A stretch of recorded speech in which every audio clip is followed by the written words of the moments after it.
नमस्कार, बहुत स्वागत है आप सभी का। आप देखना शुरू कर चुके हैं इंडिया न्यूज मध्य प्रदेश छत्तीसगढ़ और मैं हूं विवेक पांडे आपके साथ। इस खास कार्यक्रम में आप सभी का बहुत स्वागत करता हूं।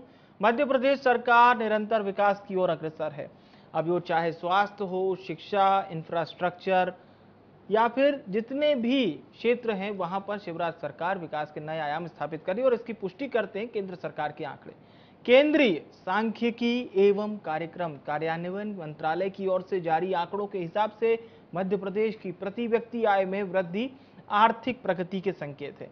मध्य प्रदेश में प्रति व्यक्ति आय बढ़कर 1,40,583 हो गई है, जो 3 साल पहले 1,03,654 रुपए थी।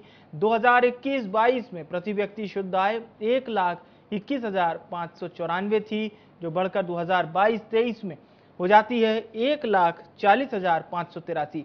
ये 15.62% की वृद्धि को दर्शाता है। प्रतिशत के हिसाब से मध्य प्रदेश में प्रति व्यक्ति आय में सबसे ज्यादा इजाफा हुआ है। तो आज इसी मुद्दे पर हम विस्तार से बात करेंगे और आपको आंकड़ों के जरिए ये भी दिखाएंगे कि पिछले 3 सालों में मुख्यमंत्री शिवराज सिंह चौहान की अगुवाई में मध्य प्रदेश आत्मनिर्भर किस प्रकार से बना। और हमारे साथ चर्चा में कुछ खास मेहमान भी जुड़ेंगे, लेकिन उसके पहले सुनिए इस पूरे मामले को लेकर सीएम शिवराज सिंह चौहान ने आखिर क्या कुछ कहा। देश ऐसा राज्य है कि जिसने हर पैरामीटर्स पर अभूतपूर्व प्रगति की है।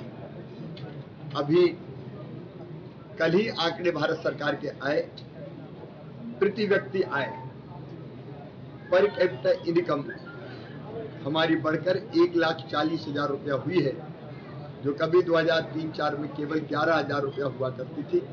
अभी 36% की वृद्धि हमने हासिल की है। गरीबों की संख्या कम करने में, उनको गरीबी रेखा के ऊपर लाने में मध्य प्रदेश की भूमिका बहुत अहम है और हम देश के अग्रणी राज्यों के पास में खड़े हुए हैं। हमारी जीएसडीपी का साइज भी बढ़कर, जो पहले 71,000 करोड़ रुपया हुआ करता था, आज बढ़कर लगभग 15 लाख करोड़ के आसपास पहुंच रहा है। हर पैमाने पर मध्य प्रदेश प्रगति कर रहा है। इसके लिए मैं प्रदेश की जनता को बहुत बहुत बधाई देता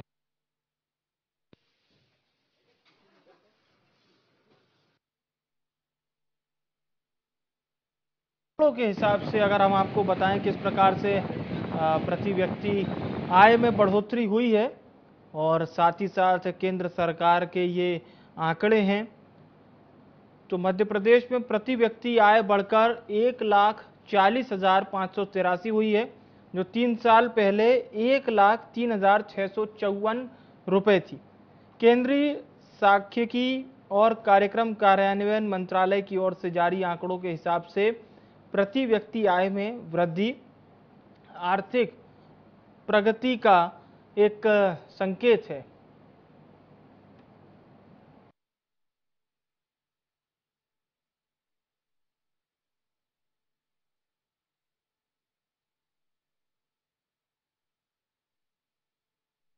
चलिए अब चर्चा को शुरू करते हैं। दो खास मेहमान हमारे साथ चर्चा में जुड़ चुके हैं। भारतीय जनता पार्टी के प्रदेश प्रवक्ता हैं दुर्गेश केसवानी जी, आपका बहुत स्वागत है। और हमारे साथ संतोष सिंह गौतम जी जुड़ चुके हैं, मध्य प्रदेश कांग्रेस के प्रदेश प्रवक्ता हैं। आप दोनों मेहमानों का बहुत स्वागत है। मैं जब ये आंकड़े हमारे दर्शकों को बता रहा था दुर्गेश जी, तो मैं थोड़ा सा जानना चाह रहा हूं कि ये 3 साल पहले 1,03,654 रुपए की जो प्रति व्यक्ति आय थी, अब 1,40,583 यानी तकरीबन 37,000 रुपए के तकरीबन बढ़ोतरी हुई है। तो क्या कुछ मेन फोकस आप लोगों का था कि ये 37,000 रुपए की ये जो बढ़ोतरी हम बता रहे हैं हमारे दर्शकों को, उसको थोड़ा सा आप बताइए। जी, जब 2003 में भारतीय जनता पार्टी की सरकार बनी थी, हाँ, तो जो प्रदेश में जो इंफ्रास्ट्रक्चर की कमी थी, बिजली, पानी, सड़क की, हम समय पे अब जद्दोजहद करते थे। एक बीमारू राज्य के रूप में मध्य प्रदेश हमें मिला और उसके आप आज देखेंगे आज 20 साल में मध्य प्रदेश कहाँ तरक्की कर रहा है। जो सच्चाई का रकबा हुआ करता था 45,000 से बढ़कर आज 7 लाख हेक्टेयर तक पहुंच गया है। जो सड़कें थी वो सड़कों का इंफ्रास्ट्रक्चर बनाने का हमने काम किया। इनके समय में 30,000 किलोमीटर सड़कें प्रति वर्ष बनती थी, अब 4 लाख किलोमीटर सड़कें बन रही है।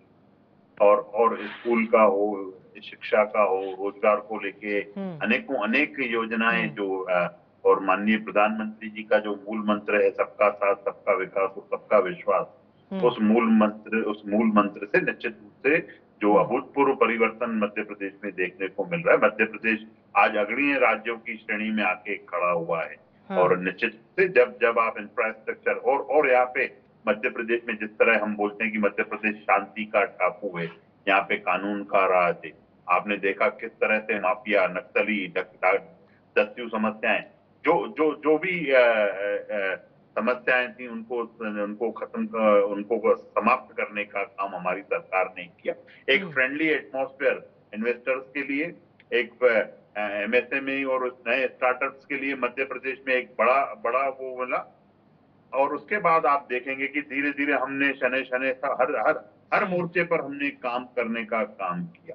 आज निश्चित रूप से जो ये आंकड़े आप जिसके बारे में विवेक जी आप बात कर रहे हैं, वह इस बात का द्योतक है कि माननीय मुख्यमंत्री जो अपने बातों में कहते हैं कि मध्य प्रदेश मेरा मंदिर है, जनता इसकी भगवान है, पुजारी ये तो शिवराज सिंह चौहान है। आज निश्चित रूप से उन्होंने उस चीजों को सार्थक करते हुए दिख रहे। माननीय मोदी जी के प्रयास, माननीय शिवराज जी के प्रयास, यही कारण है कि आज मध्य प्रदेश अग्रणी प्रदेशों की सूची में आए। जी, अब संतोष जी, आंकड़ों में तो ये जानकारी भी है कि 2001-2 के समय 11,000 रुपए कुछ हुआ करती थी प्रति व्यक्ति आय। जब हम आज चर्चा कर रहे हैं आज दिनांक को, तो ये हो गई है 28 जुलाई 2023 को 1,40,000 से थोड़ा ज्यादा, 583 रुपए, 1,40,583। 22 साल का अंतर है और फिर भी आसान नहीं होता। बहरहाल आप लोग इसको किस तरह से देखते हैं? देखिए विवेक जी, एक बात मैं स्पष्ट कर दूं कि भारतीय जनता पार्टी जिस तरीके से बढ़ चढ़कर श्रेय लेती है, अपनी एजेंसियों के माध्यम से झूठे आंकड़े प्रस्तुत करती है, इस पर तो हम कोई प्रश्न चिन्ह इसलिए नहीं खड़े करेंगे क्योंकि ये भारतीय जनता पार्टी का शगल बन चुका है। नए नए रोज सकारात्मक आंकड़े आ रहे हैं। जरा पता तो कीजिए क्या चुनाव आ रहे हैं। मैं जानता हूं तुम्हारी फाइलों में गांव का मौसम गुलाबी है, लेकिन मेरा दावा है ये आंकड़े झूठे हैं, ये दावा किताबी है। तो भारतीय जनता पार्टी इस प्रकार के भी और अन्य आंकड़े लाएगी जिसमें प्रदेश की तस्वीर को सुनहरा बताया जाएगा, जिसमें ये बताया जाएगा कि 21,000 किसानों की आत्महत्याएं मध्य प्रदेश में क्यों हुई, कुपोषण से सर्वाधिक मौतें मध्य प्रदेश में क्यों हुई, क्यों आदिवासी अत्याचार में, दलित अत्याचार में और महिला अत्याचार में मध्य प्रदेश नंबर 1 है। मध्य प्रदेश लगातार बीमारू राज्य की श्रेणी में क्यों आ गया है। और अगर इतनी प्रति व्यक्ति आय बढ़ गई है और प्रदेश बड़ा सक्षम हो गया है, तो मैं ये कहना चाहता हूँ कि फिर इसके बाद में हर महीने इनको 15,000 करोड़ रुपए का कर्ज लेने की आवश्यकता क्यों पड़ रही है। मध्य प्रदेश 3.5 लाख करोड़ के कर्जे में कैसे डूब गया। 1,000 रुपए बहनों को देने की आवश्यकता क्यों पड़ रही है। बहनें क्यों नहीं स्वावलंबी बन गई, क्यों नहीं रोजगार दे पा रहे हैं। रोजगार कार्यालयों के आंकड़े देखिए, करोड़ों रुपए खर्च करके गिनती के आंकड़े यहाँ रोजगार कार्यालयों के हैं। तो ये आंकड़ा कहां से आ गया, मुझे समझ में नहीं आ रहा। जब मध्य प्रदेश का एक नागरिक 50,000 के कर्जे के नीचे दबा हुआ है, तब ये आंकड़ा कहां से आ गया। और 30% की वृद्धि हो गई पिछले 3 सालों में। चमत्कार है ये तो। मध्य प्रदेश सहित पूरा भारत कर्जे में डूबा जा रहा है, लेकिन 30% की वृद्धि 3 वर्षों में हो गई। मैं समझता हूं इससे बड़ा आश्चर्य, इससे बड़ा झूठ ये कुछ नहीं हो सकता। ये मध्य प्रदेश के मुख्यमंत्री सहित ये जो केंद्र सरकार है ना, इसका 23,046वां झूठ है, जो कि इसलिए लाया गया है कि मध्य प्रदेश की जनता को बरगलाया जा सके। मध्य प्रदेश की जनता को बेवकूफ समझते हो। जब एनसीआरबी का आंकड़ा ये कह रहे हैं कि अपने कुपोषण में सबसे सर्वाधिक पिछड़ा हुआ स्टेट है वो मध्य प्रदेश है। श्योपुर को भारत का इथियोपिया कहा जाता है। अलीराजपुर भारत का सबसे गरीब जिला हो गया है। तो अलीराजपुर अगर सबसे गरीब जिला है तो 30% की वृद्धि कैसे हो गई। इंदौर के अंदर अभी आंकड़ा आया था कि कुपोषण के सर्वाधिक मामले अब इंदौर में आ रहे हैं। तो इंदौर जैसे विकसित शहर का जब ये हाल है, तो ये कमाई किसकी हो रही है और 30,000 किसकी आमदनी में बढ़े। जरा एक आध उदाहरण तो बताइए। इन्होंने कहा था कि किसानों की आय दोगुनी हो जाएगी, किसानों को लागत मूल्य नहीं मिल रहा है, किसान सड़कों पर नदियों में अपनी फसलों को फेंकने को मजबूर है। 200 रुपए किलो टमाटर बिक रहा है, जनता टमाटर खरीद नहीं पा रही है, जनता अपनी गाड़ी में पेट्रोल नहीं डलवा पा रही है। लेकिन ऐसे झूठे आंकड़े, शर्म आना चाहिए भारतीय जनता पार्टी की सरकार को। जाते जाते जब इसके पैरों के नीचे से जमीन खिसक गई है, तो अपनी केंद्र की जो गुलाम एजेंसियां हैं उनके माध्यम से झूठे आंकड़े प्रस्तुत कर रहे हैं। चलिए, क्या कहेंगे डॉक्टर दुर्गेश केसवानी जी, आप आंकड़ों को बहुत ही अच्छा बता रहे हैं, प्रदेश के जीवन में नया बदलाव बता रहे हैं, लेकिन संतोष जी यानी कांग्रेस पार्टी ये कह रही है कि ये आंकड़े सिर्फ किताबी हैं, इनको तैयार किया गया है। देखिए विवेक जी, हमारे जो कांग्रेस के प्रवक्ता साथी बैठे हैं सिर्फ नाम से ही संतोषी हैं, बाकी तो असंतोषी दिख रहे हैं वो जिस तरह से बातें कर रहे हैं। और मैं अपने दोस्त को याद दिलाना चाहता हूं कि जब आपके बंटाधार की सरकार थी तो जब सागर हम यहाँ से निकलते थे तो ब्रेकफास्ट, लंच और डिनर का सब साथ लेके निकलते थे कि कब सागर पहुंचेंगे। आज 3 घंटे उस सागर की दूरी हो गई है भोपाल से। अगर आप यहाँ से अगर सुबह 8 बजे निकलते तो नाश्ता भी आप वहीं करेंगे, दिन का खाना भी वहीं खाएंगे और रात का खाना भी वहीं खाएंगे। मेरे कांग्रेस के काबिल प्रवक्ता साथी कृषि किसानों की भी बातें कर रहे हैं। अरे मेरे भैया, आपके समय पे कृषि की दर क्या हुआ करती थी? 3%। आज 18% से ज्यादा कृषि दर है। अनेकों बार मध्य प्रदेश कृषि कर्मण अवार्ड जीत चुका है। बम्पर प्रोडक्शन हो रहा है मध्य प्रदेश में। शरबती गेहूं हमारी विदेशों में बिक रही है। और पर ये असंतोषी है। ये कभी मध्य प्रदेश का भला नहीं कर सकते, अच्छा सोच नहीं सकते, अच्छा कर नहीं सकते, अच्छा बोल नहीं सकते। आज तो इनके और इनके नेताओं को एक जब अभी सीधी में एक कांड हुआ था तो आपने इनके छुड़वैये नेताओं से लेकर राहुल गांधी तक के आपने ट्वीट पढ़ लिए, सब चीजें कर ली। आप एनसीआरबी के आंकड़ों पे बात कर लेते हो, उनको विश्वास कर लेते हो। क्यों? अगर वो थोड़ा आंकड़े खराब आएंगे तो आप उन चीजों की आलोचना करो, उनको अपनी ढाल बनाकर प्रस्तुत करेंगे। आज जब ये आंकड़े आए तो आप उसकी प्रशंसा करने से चूक रहे। जब भी मध्य प्रदेश की प्रशंसा होती है विवेक जी, चाहे माननीय प्रधानमंत्री, माननीय मुख्यमंत्री जी ने अमेरिका से अच्छी सड़कें उनका हवाला दिया हो, माननीय मुख्यमंत्री जी ने प्रदेश के लिए विकास को करने का काम किया हो, ये सिर्फ हंसने का काम और इस तरह की वो बातें करने का काम करते हैं। क्योंकि ये राहुल गांधी की पार्टी के लोग हैं, ये उस पार्टी के लोग हैं जिनका झूठ बोलना, छल करना, कपट करना, धोखा देना आता है इन सब चीजों को। और यहाँ पे चैनल पे जिस तरह से झूठ बोलने का काम और ये सब चीजें कर रहे हैं, जनता भली भांति जानती है कि ये कांग्रेस वो कांग्रेस है जिसके ऊपर 20 लाख करोड़ घपलों का, घोटालों का इल्जाम है। ये कांग्रेस वो कांग्रेस है जो सिर्फ परिवार की का पार्टी रह के बनकर रह गई है। आज इनके जो मुख्यमंत्री थे दोनों, दिग्विजय सिंह जी जयवर्धन जी को आगे बढ़ाने का काम कर रहे हैं और कमलनाथ जी नकुलनाथ को आगे बढ़ाने का काम कर रहे हैं। और इनके दोनों मिलकर अपने दोनों परिवार राहुल गांधी जी को आगे एस्टेब्लिश करने का काम कर रहे हैं। पर जनता भली बात समझती है कि ये सिर्फ झूठ बोलने वाले लोग हैं। ये मध्य प्रदेश की जो पूरे विश्व में मध्य प्रदेश को सराहा जा रहा है, पूरे विश्व में जब आज जन कल्याण की योजनाओं की चर्चा हो रही है, रोजगार की बात कर रहे हैं मेरे मित्र, क्या किया था कमलनाथ जी ने?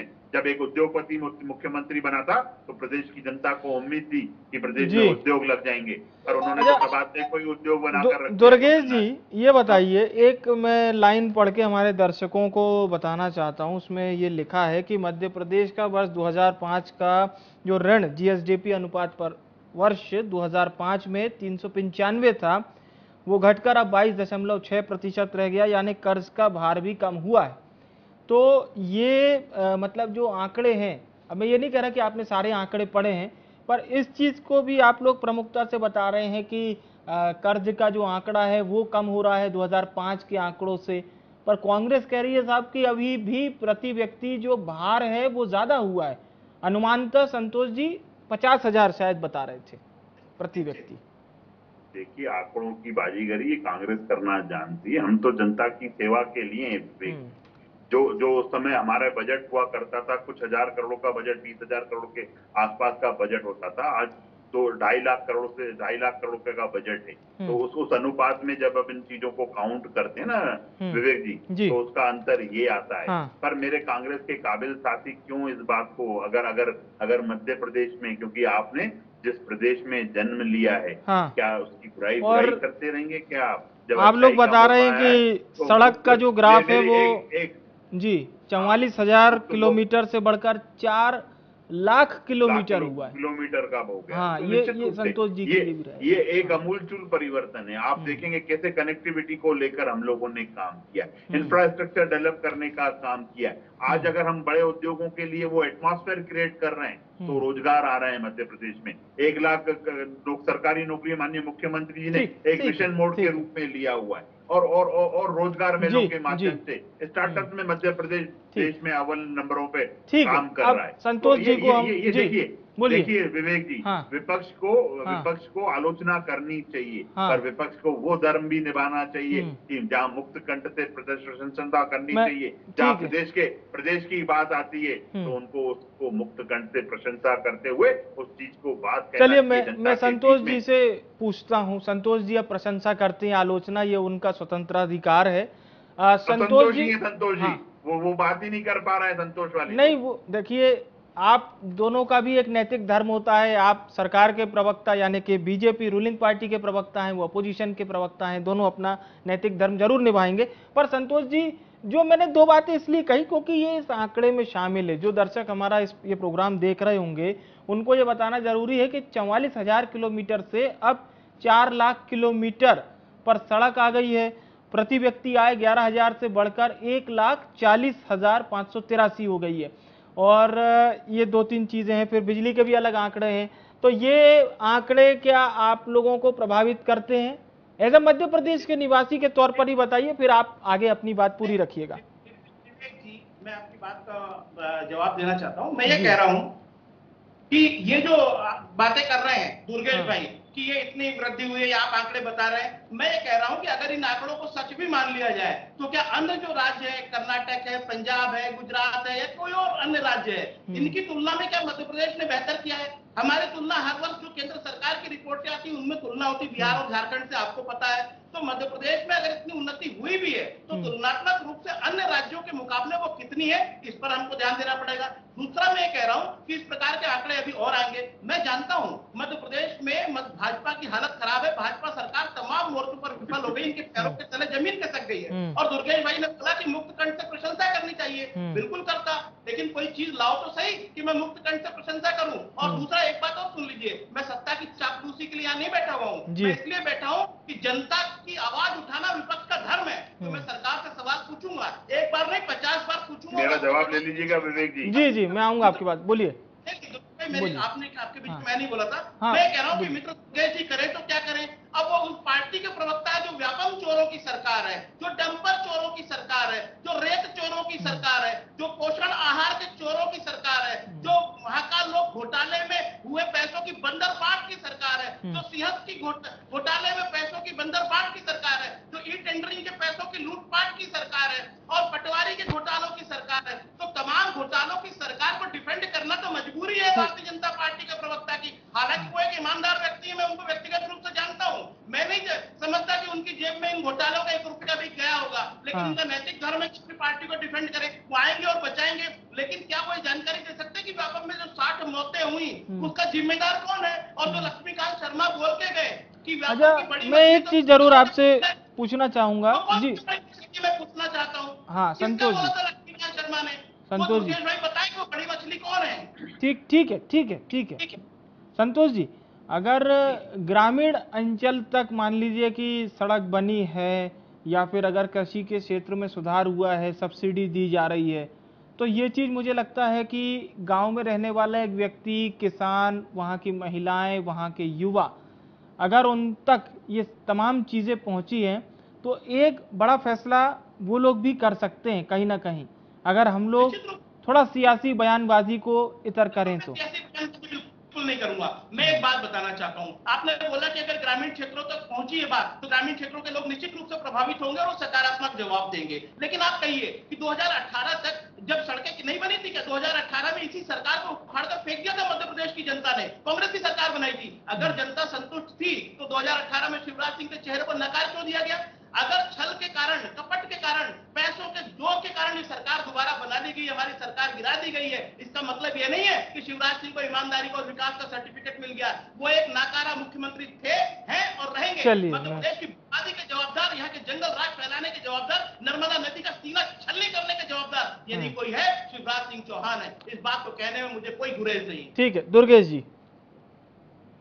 देखिए, मुझे लगता है कि संतोष जी अच्छे इंसान हैं, पर शब्दों की मर्यादाओं का सबको पालन करना चाहिए। जिस लैंग्वेज का ये प्रदर्शन कर रहे हैं, ये कांग्रेस का मूल चरित्र है, जिस तरह से वो बात कर रहे हैं। अब ये बोल रहे हैं कि हम जनता की आवाज उठाते हैं। कहाँ पे उठाते हो आप आवाज? ट्विटर पर, फेसबुक पर, व्हाट्सएप पर। अभी ये जोर जोर से चिल्लाएंगे क्योंकि ये राहुल गांधी की पार्टी के नेता हैं। इनके वो सब चीजें जो चक्षु है ना, वो वहीं तक सोचते हैं कि हम कैसे अपनी इस बाइट को चला के हम अपनी लोकप्रियता प्राप्त करेंगे, उसकी बात करेंगे। ये व्यापम की बात कर रहे हैं, बहुत अच्छी बात है। व्यापम की आप करते हो, ई टेंडरिंग की बात कर रहे हो, बहुत अच्छी बातें करते हो। जब आपने 15 महीने की सरकार इन मुद्दों पर बनाई थी, तो क्यों नहीं कर्ज माफी की कमलनाथ ने? एक विफल मुख्यमंत्री अगर कोई होता है, ठीक है संतोष जी, मैं आऊंगा आपके पास, एक फाइनल कमेंट लूंगा उसके बाद। अरे आप शांति करिए, मैंने सुन लिया आपकी जब आप बोल रहे थे। अब आप युवाओं की बात कर रहे हो, आप क्यों नहीं 4,000 रुपए कमलनाथ दे पाए? आप कन्यादान की बात कर रहे हो, क्यों नहीं 51,000 कमलनाथ दे पाए? ये असफल, अपरिपक्व और ये मुख्यमंत्री होते हैं कमलनाथ की तरह, जो इस तरह की। और कमलनाथ जी को तो सर्टिफिकेट मिल गया, कांग्रेस को सर्टिफिकेट मिल गया, आपको सर्टिफिकेट मिल गया। आप तक हो सकता है वो लूट का पैसा नहीं आया हो। उमंग श्रृंगार से मैं बात करूंगा, उमंग श्रृंगार ने क्यों कहा था कि भैया हमारी कांग्रेस के लोग, हमारी सरकार मध्य प्रदेश को लूटने आती है, हमारे दिग्विजय सिंह जी माफिया हैं। ये सब माफिया लोग हैं विवेक जी, जो इस तरह की बातें करके टीवी पर जोर जोर से चिल्लाने का। ये सिंहस्थ की बात कर रहे हैं, सिंहस्थ में ये क्या एस्टेब्लिश कर पाए? आप भ्रष्टाचार की बात कर रहे हो जोर जोर से, राहुल गांधी की तरह 10 सालों से एक ही मुद्दे को लेकर चल रहा हो। आप भ्रष्टाचार की बात कर रहे हो मध्य प्रदेश में राहुल गांधी की तरह। तो आप ये बताओ कि 20 साल में हमें जनता आशीर्वाद 20 साल से दे रही है विवेक जी। 20 साल में एक भी हमारा मंत्री जेल गया क्या भ्रष्टाचार के मुद्दे पर? एक भी आदमी हमारा उसके एलिगेशन सिद्ध हुए क्या? ये जिस तरह से हंसी ठिठोले करते हुए चेहरा दिखा रहा है अपना, जनता भली भांति समझते हैं कि ये राहुल गांधी की पार्टी। चलिए मैं ये झूठ बोलने का काम करेंगे। ठीक है संतोष जी, एक फाइनल कमेंट आपका। और आ जाइए सर समय की एक अपनी निश्चित अवधि है। ठीक है दुर्गेश जी प्लीज बोलिए। मैं दुर्गेश भाई की गलती नहीं मानता हूँ, उनकी बौखलाहट तो इसलिए है, वो बेचारे क्या करें। दिल मिला तो आप रहे हो, बोखला आप रहे हो, ठीक है। और आप बगैर सर पैर की बातें करोगे तो निश्चित रूप से आदमी को ऐसा होगा। आप कई तथ्य लेके आइए। आप भ्रष्टाचार की बात करो, तथ्य होंगे आपके पास। चलिए मेरे को सर समय की अवधि के चलते मैं आप दोनों विद्वान प्रवक्ताओं को यहीं रोकना चाहता हूं। बहुत बहुत शुक्रिया हमारे साथ आप दोनों जुड़े, धन्यवाद। और चर्चा का मुख्य उद्देश्य ये था, मध्य प्रदेश में प्रति व्यक्ति आय जो बढ़ी है, पर कैपिटा इनकम हो, जीडीपी हो, या फिर वो तमाम आंकड़े, कृषि उन्नत के कई अवार्ड मध्य प्रदेश को मिले, लेकिन 2001 की स्थिति और अब 2023 की स्थिति में अंतर बहुत आ गया है। आंकड़े बिल्कुल ये केंद्र सरकार के आंकड़े हैं और इसे आप वेबसाइट पर भी जाकर देख सकते हैं। केंद्र सरकार की आधिकारिक वेबसाइट पर आपको ये तमाम आंकड़े मिल जाएंगे।